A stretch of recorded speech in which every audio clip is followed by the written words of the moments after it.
Hey guys, welcome back to part 3. Okay, so crack on with the questions, and the first question is from Sega Neophyte. I hope I'm pronouncing that right, mate. Apologies if I got that wrong. Okay, it says congrats on the 3,000 subs, thank you very much. And the question is, Christ alright, I must stop, got heartburn. The question is, what game or games have you paid too much for, and why did you have to have it? That's a really good question, mate. It depends.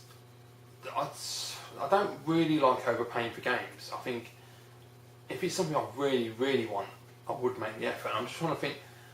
I mean, like, I recently got R-Type 3, and I got very lucky because I thought I was going to have to pay a lot of money for that. And I was willing at one point to pay a little bit extra, I think it was like £8 more than what I thought it was actually worth.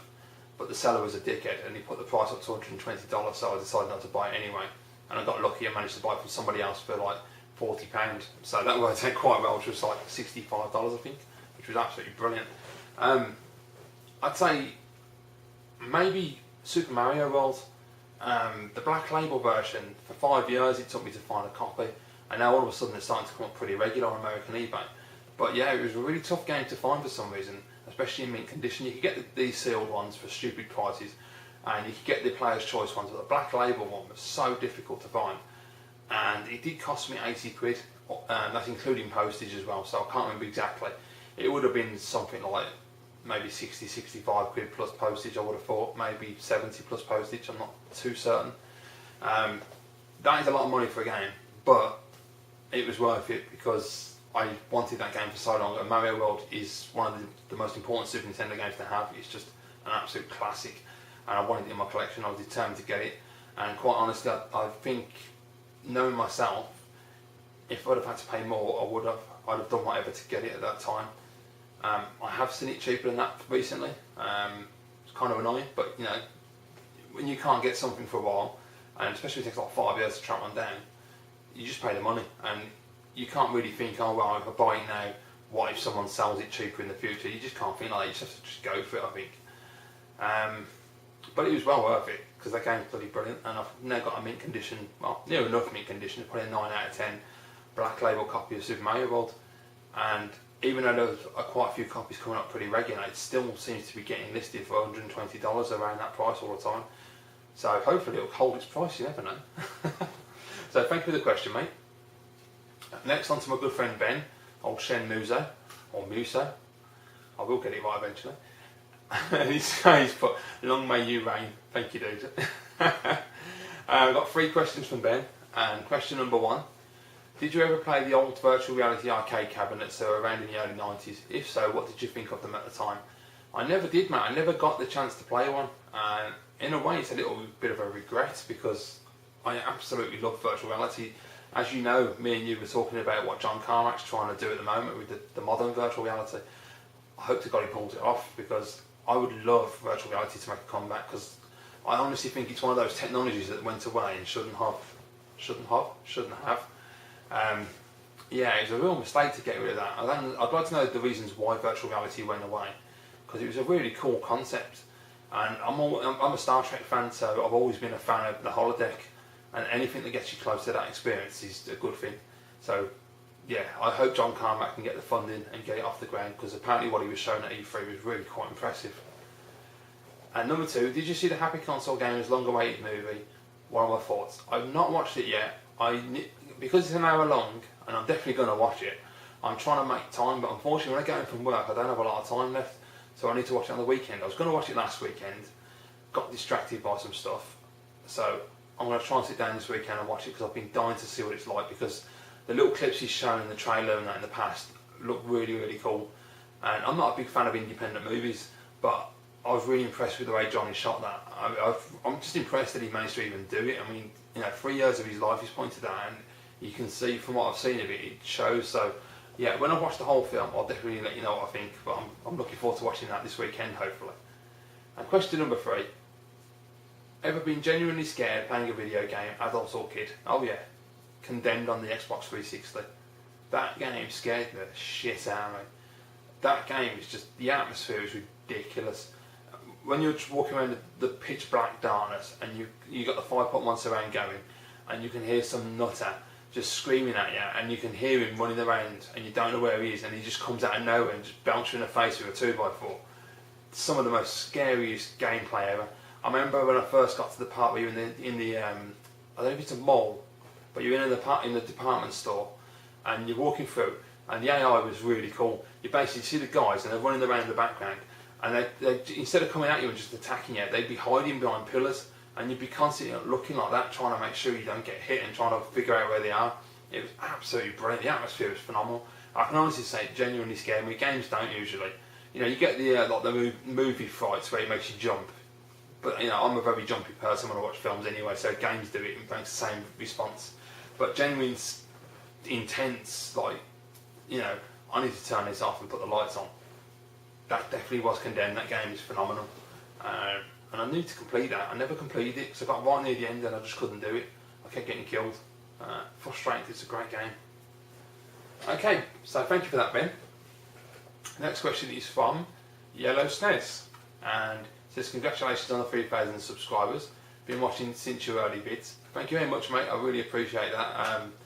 Yeah, I find it quite amazing actually that there's quite a few people who have been with me for the last 3 years and still watching the videos. So I definitely must be doing something right. So I really do appreciate that. We've got 2 questions. Question number 1: are you into arcade coin-ops? And if so, do you have a favourite? I was, as I say, in the 80s when I was a kid when arcades were massive. Yeah, arcades were everything because that's where you got the best experience of gaming, in my opinion. We had great games at home, but you always wanted that arcade experience in the house. And it didn't happen until the 90s, you know, with the Super Nintendo and the Mega Drive. That's when it really started to come, and it was like, wow, that's when gaming really changed. So yeah, I absolutely love arcades. And as I said, my favourites are Final Fight and Operation Wolf, 2 totally classic games, and Pit Fighter as well. I know a lot of people hate Pit Fighter, but those 3 games mean a lot to me from my childhood. So yeah, definitely those 3. Question 2: what is the hardest game you have completed? Ooh.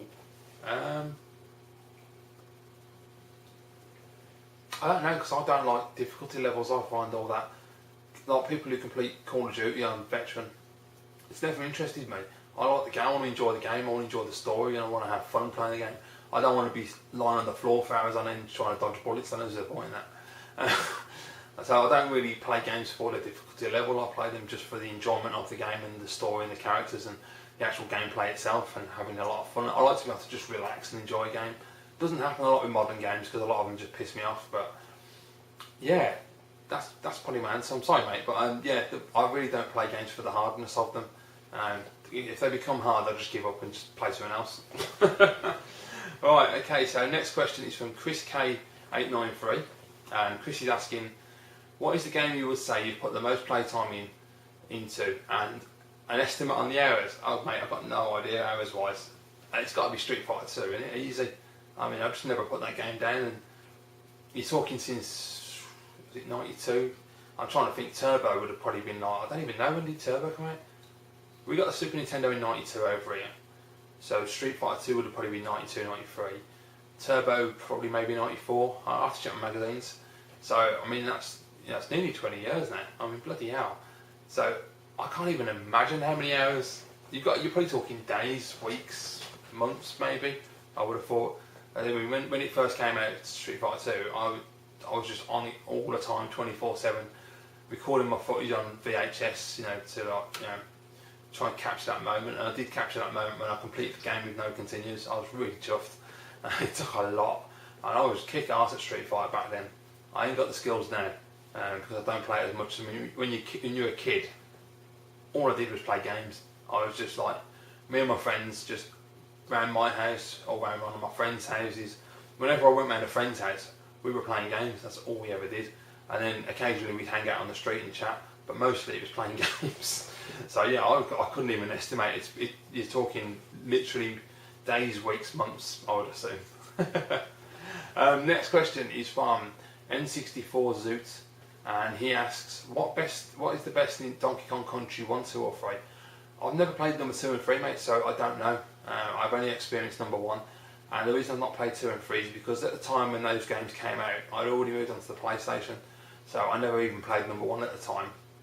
And I've only played Donkey Kong Country since starting collecting in the early 2000s, so they're all completely new to me. I did have 1, 2 and 3 on Japanese Super Famicom when I did collect the Super Famicom, but I don't remember ever playing 2 and 3. I don't, because I had so many games with Super Famicom, I don't think I got to them before I sold all the games. And the reason I've not bought them since is because I'm trying to complete the first one first. I'm not far from the end now, I've got a few levels to go. If I manage to complete it, I will then buy 2 and 3. Because they're not expensive, they're only about like 20, 25 quid each. And I want to wait, because otherwise I'll get distracted and play 2 and 3. And I won't play them in order, and I want to play them in order and enjoy them. And also I know that 2 and 3 are supposed to be really, really hard.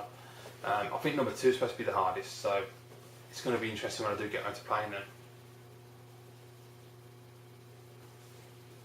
Next couple of questions are from Niall Gaming TV, and he asks, question number 1, will you be getting Call of Duty, Jesus Christ, that was without even thinking that came out, Call of Juarez Bound in Blood. I've never played a Call of Juarez game, to be quite honest, so I don't know if they're any good or not. I know they've got a bit of a reputation for being a bit iffy, but that never puts me off buying a game anyway. So, I don't know, the Juarez thing, I know it's a bit, because it's sort of based around a real, real events that are happening. Not probably the story, but I mean, I know there's a lot of shit that goes down in Juarez, New Mexico. Is it New Mexico or is it just Mexico? I don't know. But Juarez is, a pretty dangerous place by all accounts, and it's always a bit iffy when they do real world stuff, isn't it? I mean, I don't really have a problem with it, but I know it can, be a bit, it can like touch people's nerves a little bit. But yeah, I mean, I'm hoping to give it a go. I'm pretty sure, wasn't the first Juarez game? No, was it? Yeah, was it called Juarez? I'm not too sure. I don't even know. I went to a cowboy one. I couldn't really get into that. I don't know. I'll have to look into them and find out. That's the answer. Otherwise, I'll be afraid. Just trying to answer your question. Question number 2. Will you get a Neo Geo X on 6th of December? Now, I've not looked into that. Is that the handheld that's coming out? I assume it is. Probably not, to be quite honest, because I'm still 50-50 about getting a Neo Geo CD. Because I want to play Polestar. And if I was going to buy Neo Geo, it would be a CD. The Neo Geo AES, it's just not worth it. The games I want to play is just too expensive. Like Polestar is ridiculously overpriced on cartridge. You can get it, I think it's about 50-60 quid on CD. Cartridge is talking hundreds. So yeah, I'll probably get a Neo Geo CD, but I'm still not convinced myself that I want one. But yeah, I'm going to buy one. I know I am. I know no matter how much I think about it, I'll go and buy one eventually. I saw there's a company called Gaming Sensei, I think they're called, on eBay over in the UK, over here obviously. They were selling a Neo Geo CD recently with a copy of Double Dragon, which looks crap but nonetheless, sealed copy by the way, and controller and a step down converter, and it was like 160 quid I think. They was knocking them out for, and they had like 3 of them. I was seriously tempted. I was so close to buying one, but I had to pull away and say no, don't do it. But who knows, in the future I might do. Okay, so next set of questions are from Dark Sphinx. Someone I know who's been commenting on my videos for quite a while as well, so thank you, dude. And okay, let me see what he's written.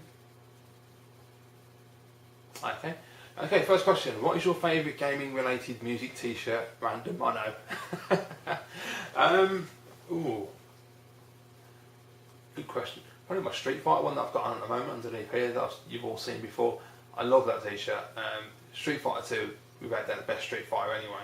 And I really like that t-shirt, it's really great design. I'm not too sure if it's got Western artwork or if it's got Japanese artwork. I'm assuming it's probably Western. I'll have a look here. Actually, no. No, it does look Japanese actually, it looks like a Japanese Ryu. Yeah, because the Western versions look a bit crap sometimes. So yeah, I'll probably go with my Street Fighter t-shirt because that's quality. And next question is, would you say companies digitising everything, i.e. no manuals, hardly anything in the box, will kill off collecting in the near future? That is a really, really good question. It depends how widespread it becomes, if it becomes a norm, because it does seem to be going that way, that they don't want to give you anything for your money anymore. And I honestly, the biggest question is, how can they justify £40 for a game when all you get is a disc, a case, and a piece of artwork? That's it. To me, that's just taking the piss. When you see games like Max Payne 3, that came with a proper manual with really nice illustrations inside. It was fully done. It was like an old school 90s manual. And man, I wish people would do that more often, because you really feel like you're getting your money's worth then. I do feel they're taking the piss a lot actually lately. They're not putting the manuals in, so obviously you're overcharging. You know, if you ain't manufacturing these things, you should be bringing the price of the games down. They'll all always argue that obviously the cost of making the game is why the price is high, but yeah, that's here or there, I don't know. And it's like the collector's editions make me laugh. When they charge like 80 quid, 100 quid for these collector's edition, they put some cheap toy in there. I think it's like buying an expensive Kinder Egg. I don't know how they get away with that at all. So I don't know, it's going to be interesting if it will kill off collecting. I think we as collectors, it won't kill us off, we'll just carry on collecting because we just do, and we enjoy the collecting, don't we? We enjoy the games and having them on our shelf, but it'll just make it a little bit depressing that there won't be so much to display. Okay, so next question is from Rich, UK Retro Game Addict. Really nice bloke here on YouTube, and I'm just going to change the battery and then I'll come back to those questions. Hey guys, I'm back. Okay, so next question is from, as I say, UK Retro Game Addict Rich. Really great guy here on YouTube and a good friend of mine. And Rich says he's congratulated me first of all. Thank you, dude. And one question: what game from your childhood defines you as a gamer today? Great question. Street Fighter 2. Man, it's gonna be like the Street Fighter 2 Q&A, but yeah, I don't know, that game. It's weird because I'm not a massive fighting fan. I never have been, but Street Fighter 2 is just a game that has stuck with me, and it's not anything to do with being a fighting game either. It's just such a great game. It's just so well designed and crafted. I mean, the characters, the music, the stages, the controls, just everything is iconic and so well crafted. And yeah, I would honestly say it probably use Street Fighter 2. It's a difficult one really. I mean, to just pinpoint one game, but that is something that, yeah, I would say that defines me. Thank you, Rich. Next set of questions are from Retro Gamer Mickey. Mickey says, congratulations on 3,000 subs. Thank you, Mickey. And okay, so a lot of gaming questions have been asked, so I'll go a different way. Okay. Question number 1: pot noodle or super noodles? Pot noodle, definitely. I love pot noodle. Chicken and mushroom, quality. Bit of chow mein, that's quite a nice one as well. And any of the spicy ones, I do love them. Not a big keen fan of the beef and tomato one. That's a bit, no, I don't know. I think when I was younger I tried it and it kind of put me off it a little bit. But yeah, I love pot noodles.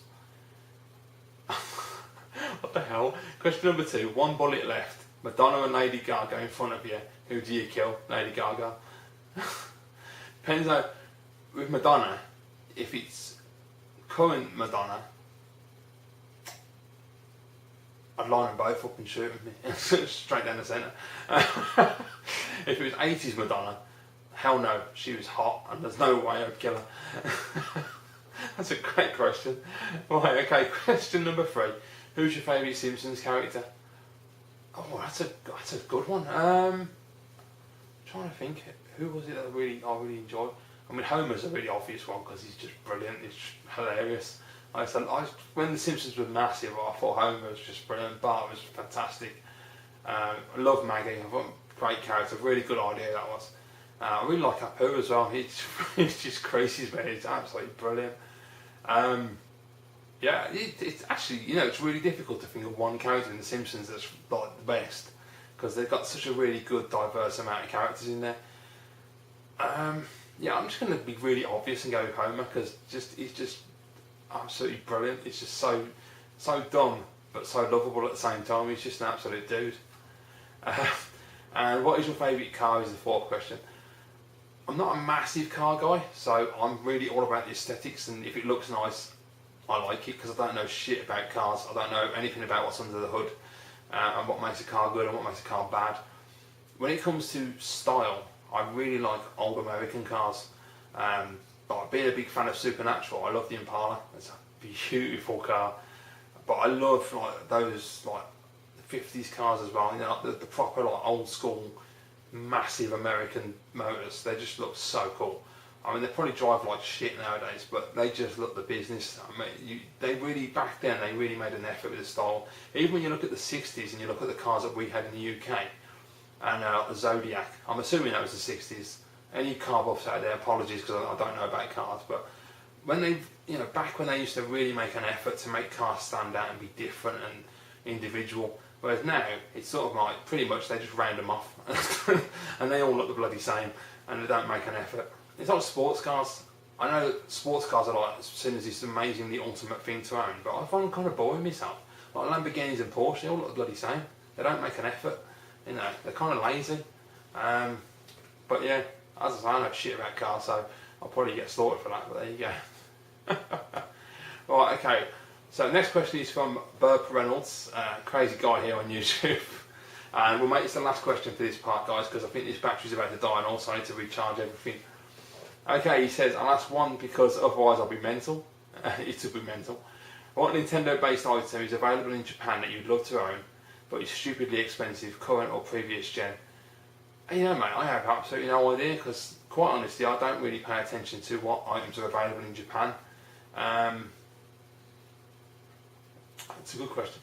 I mean, Christ, if it was gaming, games like it'd be Super Famicom stuff. I mean, most of that isn't that expensive. I mean, the most expensive Super Famicom I've ever owned was Final Fight 3, which is called Final Fight Tough, which was like £100, and it's still quite expensive now. It's still around about the same price.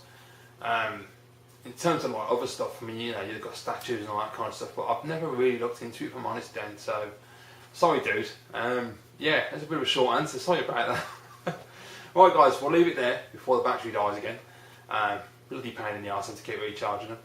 But thank you for watching, and I will be back shortly with part 4.